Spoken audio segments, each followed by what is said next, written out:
इस मामले में लालू जी और तेजस्वी जी को अधिकृत किया गया है कि वो गठबंधन के सिलसिले में कोई भी फैसला लेंगे और वो फैसला राज्य, देश और कहीं ना कहीं देश के संविधान के हित में लिया जाएगा।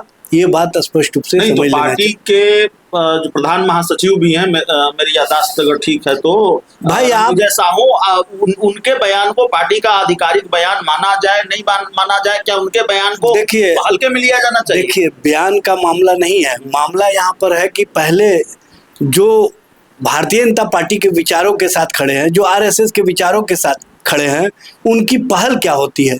वो अगर कुछ पहल करेंगे तभी तो हम उस पर विचार करेंगे। बीजेपी का साथ भाई जाहिर सी बात है। नमस्कार, आप देख रहे हैं 4 PM और मैं हूं अभिषेक मिश्रा। देखिए, इस वक्त हमारे साथ आरजेडी के प्रवक्ता एजाज अहमद साहब हैं और आज एजाज अहमद साहब से बातचीत इसलिए क्योंकि बिहार में जो राजनीतिक घटनाक्रम हो रहे हैं और कल दिल्ली में बिहार के मुख्यमंत्री नीतीश कुमार ने हाई लेवल मीटिंग बुलाई है और उस मीटिंग से पहले, हालांकि बैठक बीजेपी की भी है दिल्ली में, लेकिन उन बैठकों से पहले बिहार में बहुत कुछ हो रहा है और आज आरजेडी ने पहली बार अपना रुख बिल्कुल स्पष्ट किया है बिहार के मुख्यमंत्री नीतीश कुमार को लेकर। आरजेडी की तरफ से ऑफर है कि नीतीश कुमार महागठबंधन में आए और सरकार बनाए, आंकड़ों की कमी नहीं होने दी जाएगी और जाहिर तौर पर जो गणित हैं बिहार में सीटों के, वो भी इस बात की गवाही देते हैं, वो भी इस बात को पुख्ता करते हैं कि गणित है इंडिया गठबंधन के पास अगर नीतीश कुमार आ जाएं। आरजेडी के विधायक हैं रणविजय साहू, पार्टी के वरिष्ठ नेता भी हैं, उनकी तरफ से बयान आया है।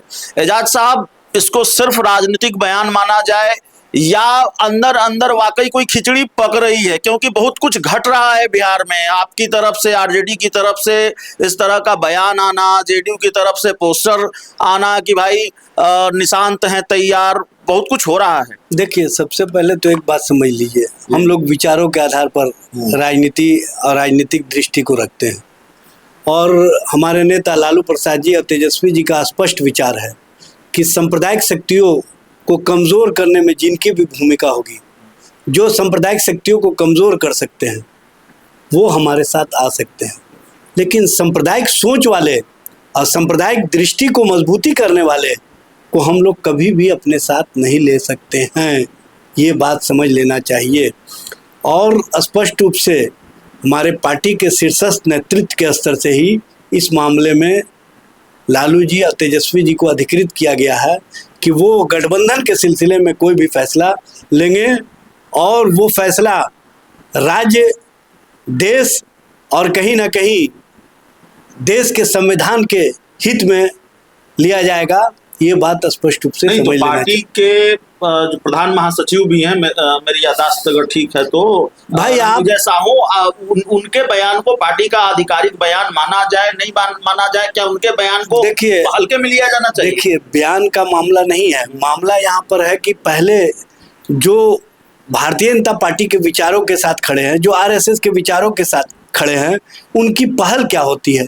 वो अगर कुछ पहल करेंगे तभी तो हम उस पर विचार करेंगे। बीजेपी का साथ भाई जाहिर सी बात है, जब आप दूसरे के साथ रहेंगे, उनके विचारों के साथ रहेंगे, जो हमारे विचारों से कभी भी समझौता नहीं हो सकता है।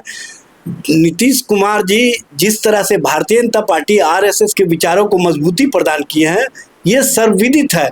और नीतीश जी जब जब राजनीतिक मझधार में फंसते हैं, जब जब उनको कहीं ना कहीं आवश्यकता होती है, तो लालू प्रसाद जी बड़े भाई की भूमिका के रूप में उनको सहायता और मदद करते रहे हैं। याद होगा आपको कि आरसीपी सिंह ने इसी तरह की राजनीति किया था जिस तरह से नीतीश कुमार के लोगों ने किया है। नीतीश कुमार भी मदद करते रहे हैं, बंगला खाली नहीं हुआ राबड़ी देवी का।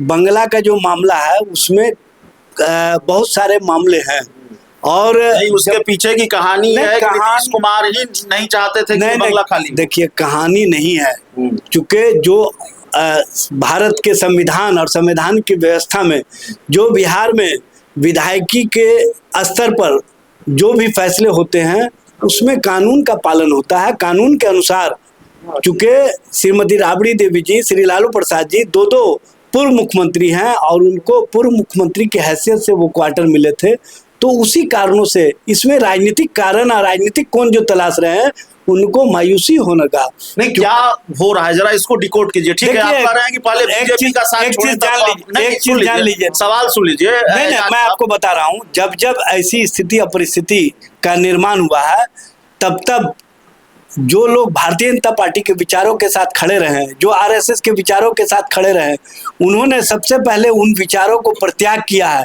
उसके बाद वो हमसे संपर्क किए हैं। पहले विचार को त्याग कर ले तब तो हम राजनीतिक फैसला लेंगे। हम ऐसे लोगों में से नहीं हैं कि किसी की राजनीति और किसी की राजनीतिक पूंजी को हम बचाए रखने में उनको मददगार बन जाएंगे। ठीक है, आपने कहा कि बीजेपी का साथ छोड़े तब इस पर विचार होगा, नीतीश कुमार को पहले साथ छोड़ना पड़ेगा, लेकिन कैसे डिकोड करेंगे? हालांकि आपने सुन लीजिए, सवाल सुन लीजिए, आपका जवाब हो सकता है कि भाई ये तो बीजेपी जेडीयू का मामला है, लेकिन कल दिल्ली में हाई लेवल मीटिंग हो रही है, मुहूर्त भी तय बताया जा रहा है कि नीतीश कुमार कब इस्तीफा देंगे, और जनता दल यूनाइटेड के मुख्य प्रवक्ता ये पोस्टर जारी कर रहे हैं। देखिए, जनता दल के मुख्य प्रवक्ता भूंजा पार्टी के प्रवक्ता नहीं है, वो समाजवादी विचारधारा वाले हैं, तारीफ कर रहे हैं आज। इसीलिए वो अपनी राजनीतिक लाइन को सामने रख रहे हैं, लेकिन वहां पर भारतीय जनता पार्टी के जो विचारों वाले लोग हैं, भूंजा पार्टी के लोग हैं, उनका जनता दल यू में चला हुआ है, इसलिए वो जो चाहेंगे तभी कुछ हो सकता है। और भूंजा पार्टी जो इतना मेहनत किया है नीतीश कुमार को एलिमिनेट करने की राजनीति में, वो क्यों चाहेंगे कि भारतीय जनता पार्टी यहाँ सत्ता में नहीं आए? भारतीय जनता पार्टी के सत्ता की वैतरणी को पार लगाने में उनकी जो भूमिका है, उसके लिए वो किसी हद तक जाने के लिए तैयार है। इसलिए ऐसी कवायद और ऐसी सोच वहाँ अंतर्द्वंद की स्थिति पैदा कर रही है, और वहाँ पर दो तरह के विचार के लोग हैं।